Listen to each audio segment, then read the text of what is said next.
The Faceless Tarot. The cards are faceless, devoid of illustration. This is intentional. It's what makes them so valuable, for they respond to the touch of an unseen sense, and never relying on a lesser artist imagery to limit the human consciousness. The crystal wafers are courted by a psychoreactive liquid, the images taking shape in the celadon resin as the tarot reader holds each card in his hands. He had hoped, in time, that every psychically gifted soul in his father's Imperium would come to learn this tarot. Instead, their creation has been scorned, even by Magnus, who had no need of such foci for his powers, and Lehman Russ, who decried them even as he cast runestones and knucklebones in a bid to see the future. It will soon be time to leave Colchis. He turns the first card. In its milky surface, he sees a burning torch carried in a strong hand. Truth. Something calls to me. That is a truth I am only now coming to accept. Something out there is calling to me. I'm not Magnus. To stare into space and easily hear the heartbeat of creation. My powers are not those of my dearest brother or my ascendant father. But something has always called to me. In my youth, it reached my mind as visions, nightmares, hallucinations, and now Erebus and Corpharon, though their patience and guidance have aided me in growing attuned to the call. My tutors in the covenant and my heart's family now. We meditated, pored over the covenant's text, and we decided the Legion's destiny. Something calls me, faint but infinite, prickling my sixth sense like an echo in the stars. He turns the second card and sees himself, robed, cowled, turning away so as to avoid his own gaze. A common card, this one. Faith. Humanity is nothing without faith. Faith raises us above the soulless and the damned. It is the soul's fuel and the driving force behind millennia of mankind's survival. We are hollow without it. Existence is cold and arbitrary in a godless galaxy.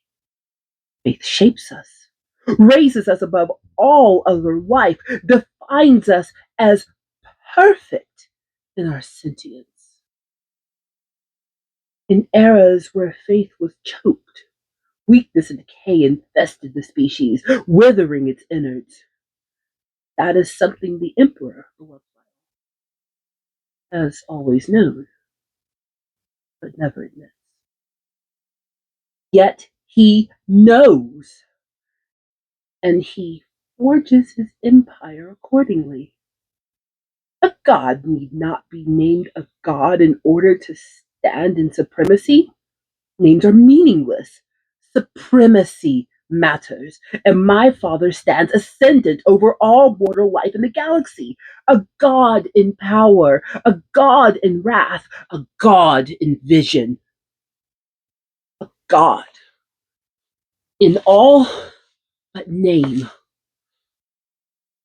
The old faith of Colchis is one that shares roots in thousands of human cultures across thousands of worlds.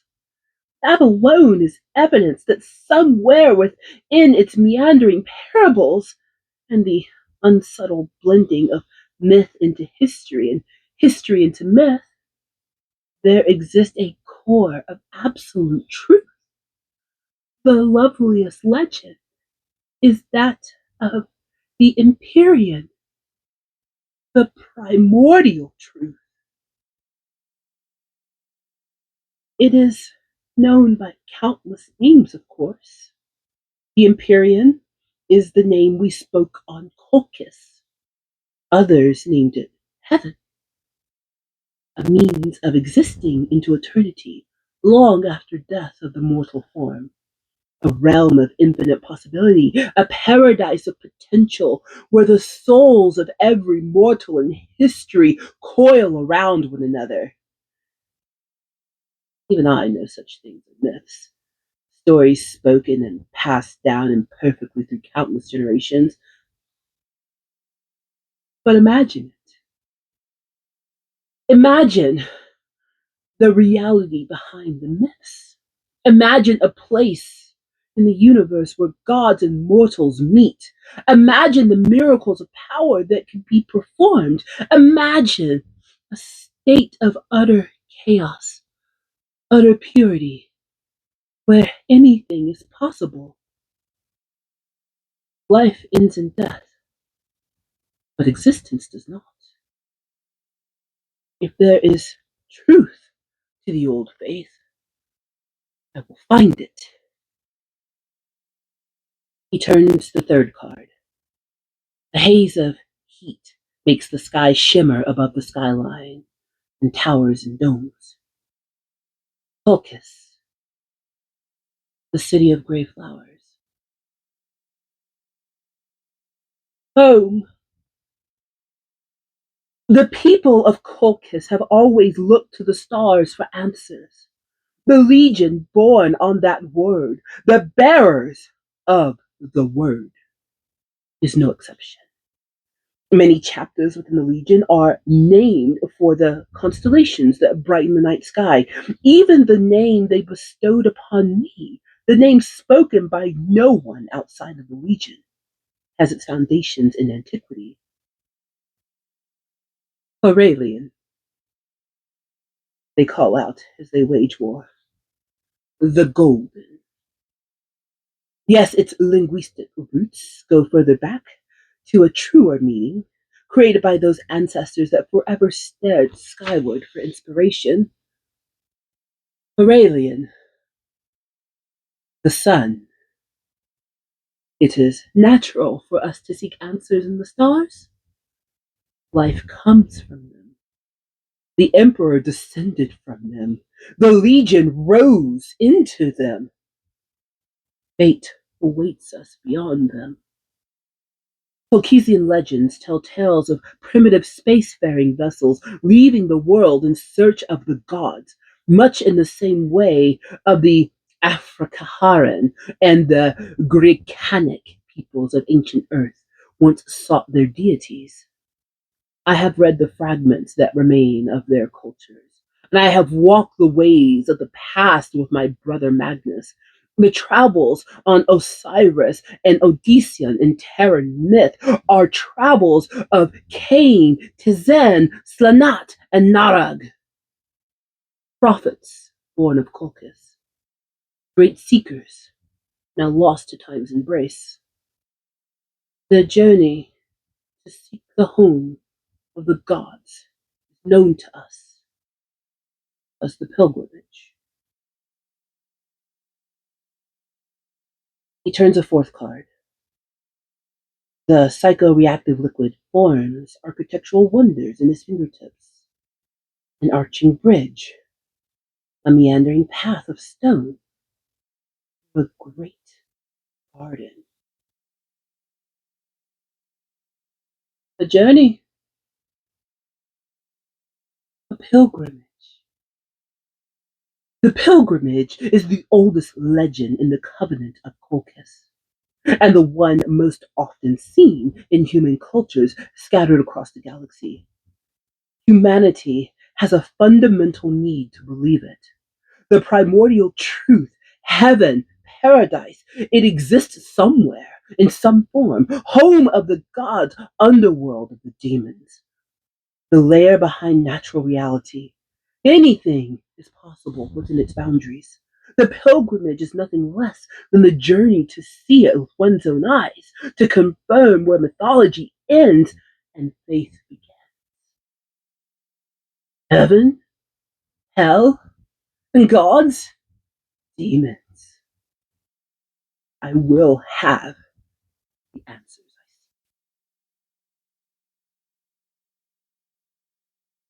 He turns the fifth and final card. The Emperor, bedecked in finery, all details writ in punishing clarity, except the one aspect that matters: face. A golden lord. I was weaned on the old scrolls. The very scrolls we cast aside in favor of worshipping the Emperor. Now I cannot help but look back to the teachings of my youth and think of those legends and their cores of truth. In crude imagery, the old works showed a stain on the stars, scar in reality, where the primordial truth reached out into the universe of flesh, bone, blood, and breath, each of them foretold of a golden lord, a being of godly power that would carry humanity into divine perfection. It had to be my father. It had to be the Emperor. And I believed it was, until the moment it was.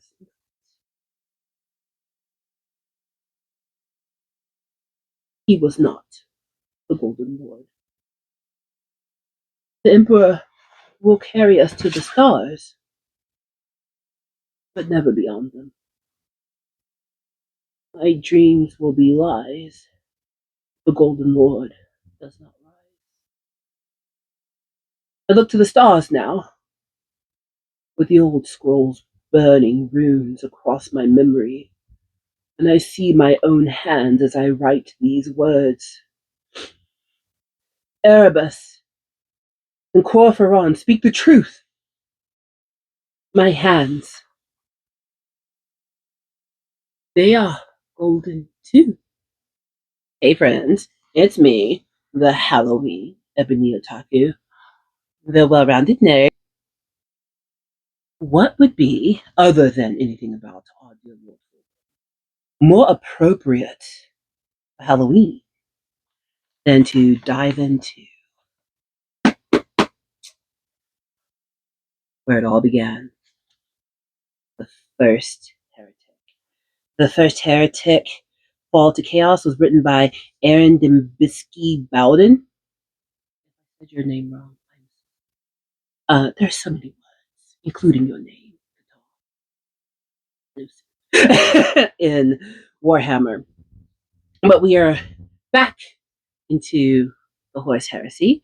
Fulgrim got his own video. Forever he be praised. My apologetics video. So go check it out. It's a hoot. But this is about a different heretic who fell for different reasons. So if you've not read any of the 30K lore, this is a good time to get into it, especially with the reboot of the rules, which I myself am in the process of learning and redoing my army and all that good stuff. But, you know, if you've not really gotten into the tabletop game, it's a good way to do it. This particular book, let's see here, this is book 14 of the Horus Heresy. How many books are there?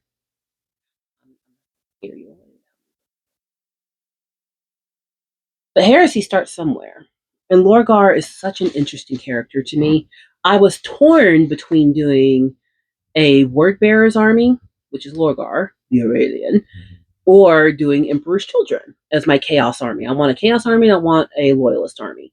I've decided, you know, to go with a kill team for Lorgar's soldiers because I spent a lot of time on that kill team. And I can't look at Word Bearer's Red no more. And I made a Titan in their color theme. But Fulgrim won out, and you can go back to my apologetics video if you want to know why. But Lorgar is really interesting to me, and here's why. I'm ready to get into some real horror. We're gonna bring horror back to Earth right now. Now, a little bit about me before you get into this, because I love, especially when talking about literature, to come from a place of I. I'm not coming from a place of you. I'm coming from a place of me. Okay? But I am someone who is 100% a Christian, a believer in Christ. Do I proselytize and try to make other people believe what I believe? No. That is a personal journey of faith for everybody. You want to talk about it? I'll talk about it with you. Am I going to cram it down your throat? Absolutely not. That's rude, as it is with any religion. I should hope that we respect one another that way. But Lorgar lives in a time where religion is basically outlawed, which to modern sensibilities, when right now in our time, that is unconscionable. Whether one chooses to be of faith or agnostic or atheist, it's still our free choice to do so. And he lives in a world where it's not a choice. The world that his capsule ended up on as the baby infant Primarch was Colchis. And Colchis was a world that worshipped the dark gods. They didn't know they were chaos. They just knew they were worshiping runic powers that could do things they couldn't. And that's where Lorgar was born. He was born into a culture of faith after all the gestational pods of the Primarchs were sucked out into the void by accident. And the Emperor lost them to the void. Bombastic side eye. And that's the world he landed on. So he was raised on a religious world. He learned old text. All of the legends and scriptures and everything he's raised with comes from some legend, some religion, some faith that was based on Terra, Earth, in our time of living. Remember, 30K and 40K are 30,000 and 40,000 years in the future. It's a long time from now. So by the time they happen, we are myth, legend at best to them. Supposition, guesswork, honestly. Nothing. I don't know what we're going to make this going to last 30,000 years, but Warhammer does. But he has faith, and he's been brought up to believe that there is going to be a God above gods. He believes in gods, he believes in powers, he believes in keeping the old codes, but he knows there's going to be one that rises up above all of them. And initially, when the Emperor comes to Colchis, immediately, Morgar, seeing this ephemeral giant, all in golden sun, strong of hand and silken of word, bows the knee without question. Some of the Primarchs fought the Emperor. Uh, God who? Father who? Where were you? I'm out here in space spacing, and you're just going to show up and be like, you my daddy. We're going to fight for it. Lorgar immediately bowed the knee to the Emperor. Some others did, but when I say Lorgar dropped to the ground immediately, I mean knee, head down, boom. Father, you're the god I've been waiting for. And you'd think the Emperor would be like, oh, my most loyal of sons. That's not what the Emperor did. The Emperor went, we are a little religious on this planet, I see. Colchis has a lot going on. But yes, my son, pat pat on the head, we're going to talk. And that's how their relationship begins. Lorgar's culture on Colchis, they embraced the dark arts. They embraced psychic powers. They embraced magic, all of it.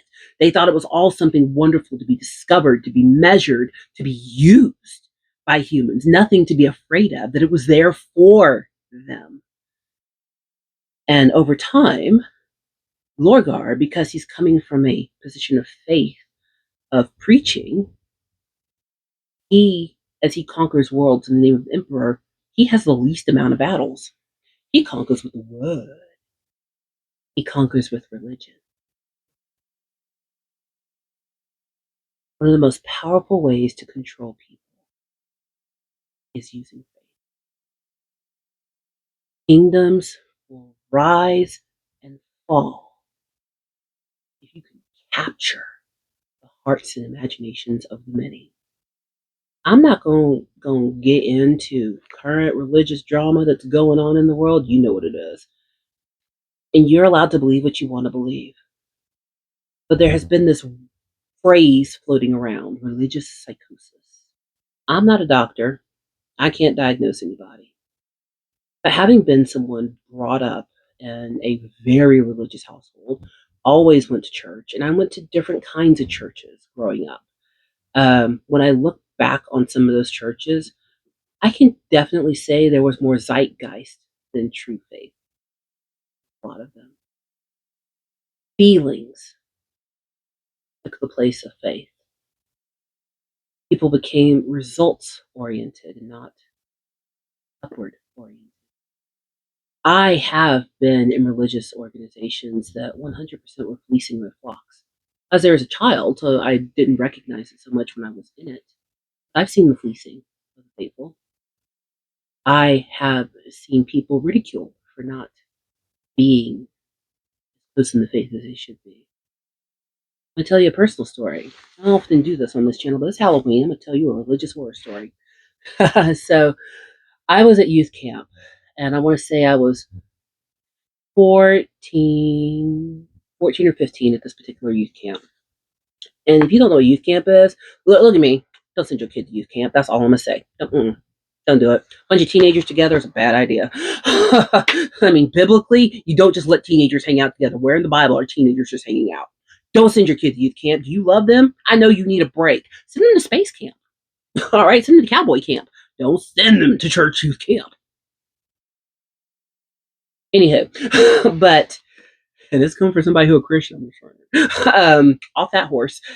But at this particular youth camp, I'm not making this up, and I feel like somebody from my childhood is going to see this and be like, "That's not what happened," and then that's how the fight's going to start in the comments. But it's my story. I can tell it. I'm not going to give you any names or places. But at this particular youth camp, I went to the kind of church that you would kind of consider like full gospel Pentecostal. What does that mean? We the quaking, the shaking, the tongue talking, the angel seeing, the gold dust falling out of the sky, one of them kind of churches. Okay. Like people who catch folks when they get hit with the spirit, and people take off running, folks babbling in the Holy Spirit, like the whole thing.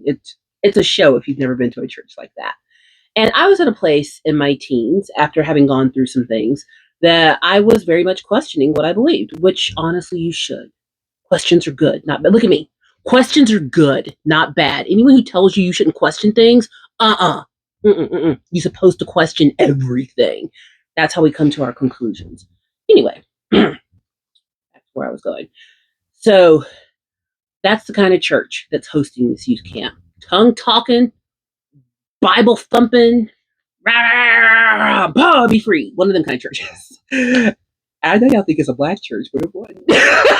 It was not a black church. That's what makes it funnier when I think about it. But I had gone through some things the year before, and trigger warning. When I was 13, my best friend decided she no longer wanted to have this mortal coil on her. Nice way I can say that. And it affected me. I was a teenager. Okay? All right, it affected me big time. I went through some things that year. No one really helped me that much because, oh my God, she's possessed.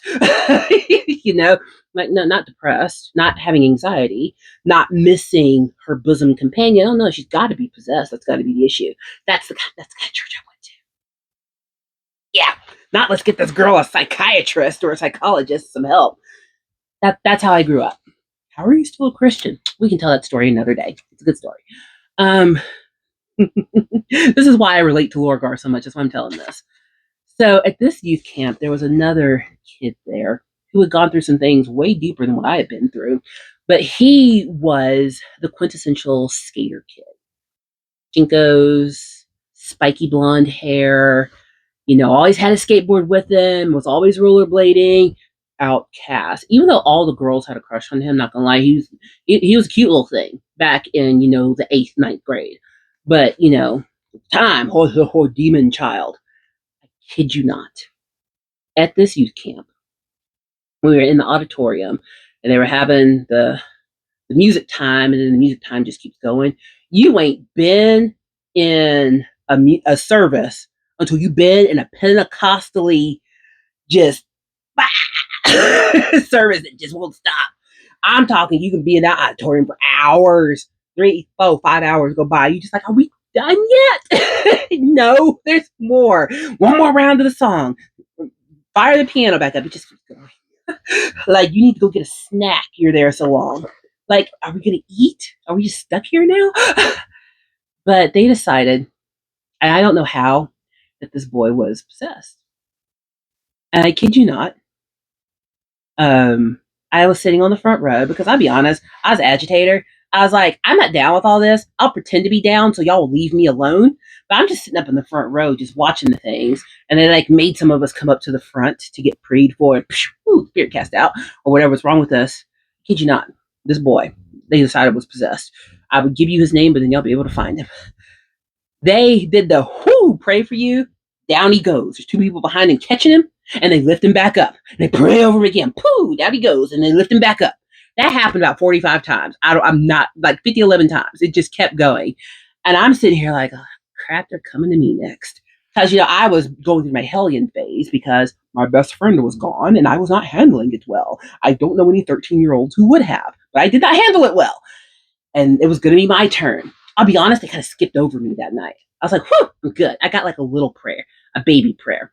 Fast forward, we get to the last night of youth camp and they do a foot washing service. What is a foot washing service? Y'all learning way too much today. That's when you wash people's feet. There's time, and foot washing is actually a beautiful thing. I've done a few foot washing services, but it's supposed to be the most humble of acts you can do to wipe and clean the dirtiest part of someone's feet. It's something that Christ had done to him prior to his crucifixion. Woman comes in, perfume, hair, cleans his feet. It's a whole thing. And he cleans the feet of the disciples. Like, it's actually a beautiful thing. But that's not what this was. This was just, ooh, come up, get your feet washed. I wanted no parts of it. I had my art pad and my color pencils, and I was sitting on a picnic table way in the back. We were doing the last service outside, way in the back. And, they're hooting and hollering, doing their thing, and I am just enjoying my life. Right, draw. I still have some of those drawings, by the way. And one of the counselors comes up to me. I know her name. You know who you are. And she comes to sit back to me and she says, "Oh, girl, little otaku, what? You're being so resistant to this move of the spirit that's going on. And it is so disrespectful." I wish I was making this up. It is so disrespectful that you're not participating in what's going on, because this is a beautiful move of the spirit. And by you not participating, you're making this just not as great as it could be. I forget what she said at the end, but it was something along those lines. And I was like, okay, I don't care. But I had been raised in that environment long enough in a black church and a white church, when I'm talking about predominance of skin color. And I knew how to play the game. So guess what she did? Oh, she droned up some tears. She hooted. She hollered. She cried. She fainted. She tongue talked. And she went back to her life when we went home from youth camp. I faked it so they'd leave me alone. That was a church that some years later, when I was married, my high school sweetheart, who was my first husband, you'll never hear me say a bad word about him. I finally talked him into going to church once, and I took him to that church of all places. They were having camp meeting. You know what camp meeting is? You ain't ready. You ain't ready. But it's a week of services, morning and night, and however long it goes in the hoot and hollering in the evening, where you're just real intense about studying, praying, special guests come in, it's a whole thing. And it's a money raiser. And I had wanted to get back into church. I'd stopped going for a while after I graduated high school. We were married. We were in college. We were like second year of college or so. I was like, yeah, let's try it. Let's see if we can go back. Let's see if we can go. And I really wanted him to go. And I was like, it's going to be good. Camp meeting's like the best time. It's like the most hooting and hollering. I was like, he's going to love it. It's going to be great. He did not grow up like me at all. But I'll leave that there. That's his story to tell. So we get there, and there's a guest speaker whose name I still very much remember. And I guess he was trying to help the pastor raise money. You think you know where this is going. You don't. You don't. But we were all standing. It was music time. And he turned it into, "Don't sit down. God's going to bless you. If you'll sow a seed tonight, we're going to pay for camp meeting tonight." Because, it costs thousands upon thousands of dollars to put on these things. They're not free. And he started with a crazy number. "If you'll be willing to give 10,000, no, I take it back. We were all sitting, and he had people stand. to make it more humiliating because you couldn't hide. We were sitting and he had a stand. If you'll give $10,000 tonight, blah, blah, blah, blah, diatribe. Stand up, be seen, let the Lord see you. Like two people stood up. You know how much $10,000 is? You know how much $10,000 was in 1995? Okay, 1998. Like, there's a lot of money. Okay, a couple of people did it. Then he went from 10,000 to 5, and so on and so on. So as the amounts got lower, more people stood up. My then husband and I were 19 years old. We were broke college students living with my parents. I think we had 47 cents in our pockets at the time. We had ridden our bikes to the church. That's how broke we were. And it got down to $1. And this went on a good hour of berating for money. And I could see it on my then husband's face that we were never going back to church. They had tried to beat us into financial submission.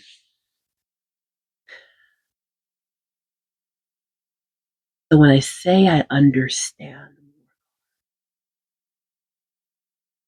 now at the time, evangelical wasn't a word really yet, but you might consider it that now. But the kind of religious world that I grew up in, I went to a private Baptist school growing up, went to church Sunday morning, Sunday night, and Wednesday, and whatever activity was happening. Like my whole world was church. I didn't do soccer or baseball. I did play basketball 1 year in middle school, and I played softball 1 year in high school. And eventually I ended up doing forensics once I turned 16 and had a car and could go on my own. But until then, I wasn't doing extracurricular activities. I did church stuff. My whole world was wrapped up in the church. But I do remember once my brother was able to drive, because he's older than me, and he would drive us to church, my parents quit going.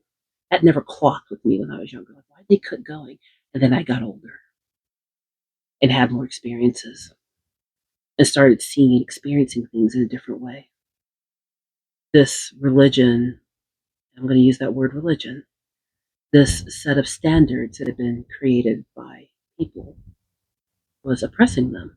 Because I hit that in my early adulthood as well, where what I thought church should be and what it was were very different when my rose colored glasses were.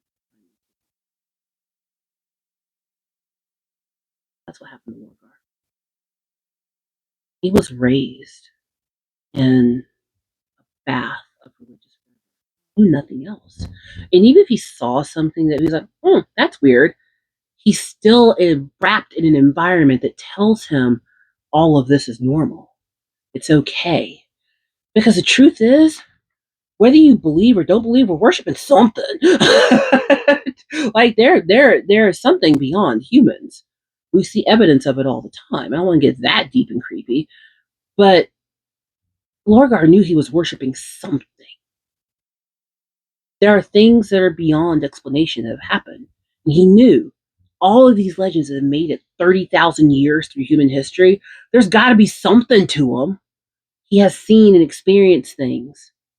He's been taught all the text. He's been raised in this environment. He doesn't know anything else. And when I tell you everything about the religious world I was raised in was all about seeking something that justified the experiences, the belief, the financial abuse, all of it. That's what they were doing. All of this has to be worth it.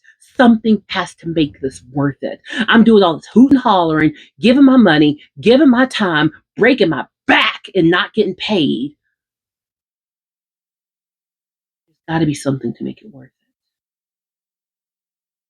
Lorgar is searching for the what makes it worth it. What is the heaven at the end of this hell? When I say I rocks with Lorgar, that's why I rocks with Lorgar. Because I recognize what it is. Think you have complete faith in something, and then see those moments that lay what humans have built bare in front of you, and then have to make some really tough choices. I'm a social person. I love people. But having to leave a church that I grew up in and people that I love dearly, that hurt. Going on to work at another church eventually and learning some things I wish I didn't know, that hurt. But here's where Lorgar and I differ. I see a difference between humans and the divine. Humans are beautiful in their imperfection. That's what makes us equal. They're supposed to encourage, learn, grow. I don't want to be separated from all of my human brothers. I want to find ways that we can connect. The true horror of the first heretic is that instead of finding ways to use faith to bring people together, Morgar didn't realize it, but he was the same as the Emperor. There have been so many religious organizations with so many scandals. So many things happen. And people point it out and they say, I would never do that. I would never be that. I can do it better. And then they get their own congregation, their own mission, their own whatever, and they turn out to be just as bad as the last one. But guess what? They're still humans. Morgar's looking at the Emperor going, fumbled the bag. This Aurelian, this golden one. It's actually me. And guess what? Lorgar is just as human as the Emperor. The Emperor may have been alive for a long time, but he's still a human. Lorgar may be a demigod, but he's still anything humans create, especially religion, is subject to folly. We have to be careful that our words don't oppress, that our deeds don't take away from others. We don't put people thinking and believing the way we do. And that if we're challenged on our beliefs, we're open to educated discourse, the joy of debate, not retching and disgust that you could possibly question. That's where I divide with Lorgar. Lorgar didn't realize that he was just the other side of the coin. If not the Emperor, then who?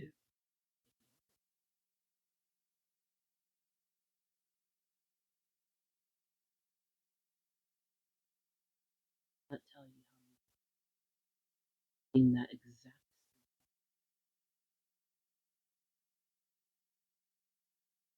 you don't know horror. You have been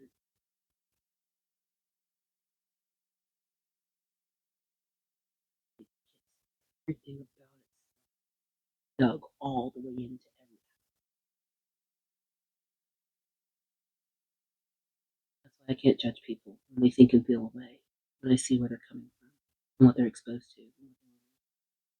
It's hard to separate. Instead of having his faith in demons, he had faith in the Emperor, and that was his mistake. Because there's one thing why we can't put our faith in him. And reading from the first Heretic, Fall to Chaos, from the Horus Heresy series, Book 14, by Aaron Dmitsky Bowden. From Part 2, Pilgrimage, 3 years after the Legion's departure from Colchis. Part 4, A Child's Dreams. I can only imagine how the Primarch's heart shattered when the pilgrimage ended. 3 years of the 17th Legion scattered across the stars. 3 years of the Wordbearers sailing farther and faster than any of their brother warriors, reaching into the edges of space and pulling the boundaries of the Imperium with them. So much of humanity's dominion over the stars is owed to the sun. A bitter reality after the years of ponderous, meticulous advancement, earning them nothing but scorn. But I know the temperament of this legion. For every peaceful compliance, for every culture brought into the Imperium and quietly encouraged to follow the new word, there will have been a world that now spins in space as a dead husk, fallen victim to the word bearers inventing their. The pilgrimage revealed many truths, the flaws written into the Legion's precious gene seed, the arcane gestation, Lorgar Aurelian himself, the existence of the never-born named as demons. spirits and angels by a million ignorant generations of mankind.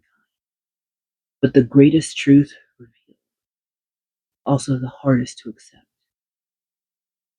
and it broke the Primarch's heart.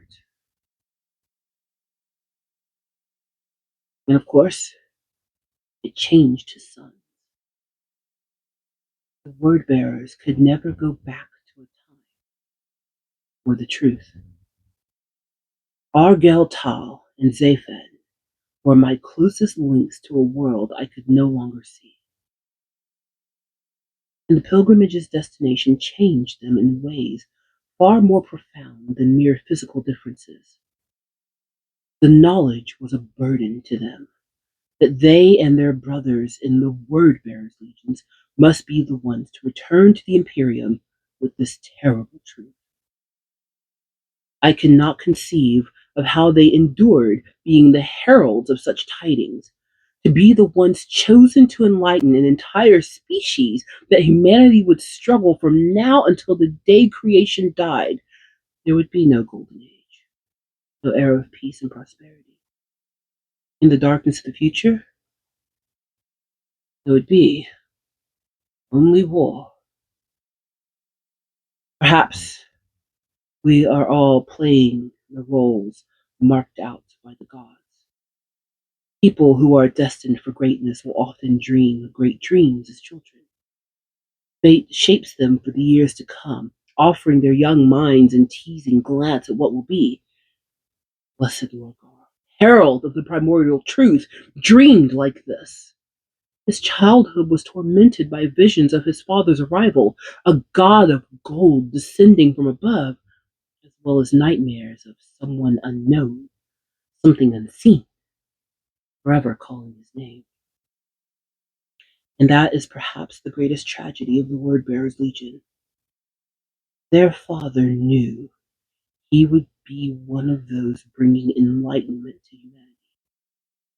He could never foresee how it would come to pass. The Primarch had spoken of his brothers and how they dreamed similar dreams.